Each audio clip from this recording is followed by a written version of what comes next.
Le ministre de l'Intérieur et des collectivités locales en visite de travail hier à Tizi Ouzou, Dahoul Qabliya a procédé à l'inauguration de plusieurs projets.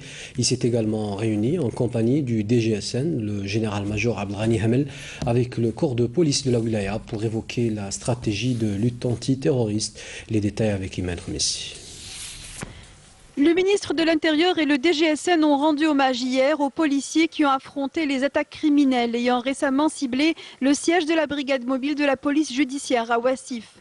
Un attentat qui a fait 2 victimes parmi le corps de police et fortement secoué les habitants de la région. Les dispositions sont prises en tout temps pour faire face à l'insécurité qui existe dans cette région et qui est favorisée, comme vous le savez, par beaucoup de contingences. Il faut également dire que des attaques surprises, des attaques qui sont, quand je dis des attaques surprises, c'est-à-dire sur lesquelles nous n'avons pas de moyens préalables d'information, peuvent se produire à n'importe quel moment, ici ou ailleurs. L'essentiel, c'est que les gens qui sont à ce niveau de responsabilité soient vigilants et soient suffisamment formés pour pouvoir répondre à toutes sortes d'agressions, ce qui s'est passé dans le cas.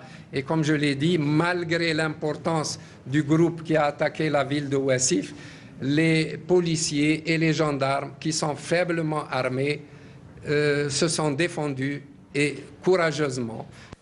Dahoul Qabliya a mis en cause ce qu'il a qualifié de réseaux de soutien. Des réseaux qui, selon le ministre, permettent au terrorisme de se maintenir dans la wilaya de Tizi Ouzou. Dahoul Qabliya a d'ailleurs appelé la population locale à lutter contre le terrorisme. Nous avons pris déjà une disposition parce que le local de la sûreté de la brigade mobile de police judiciaire de Ouassif était inadapté. Il était en bordure de forêt immédiatement.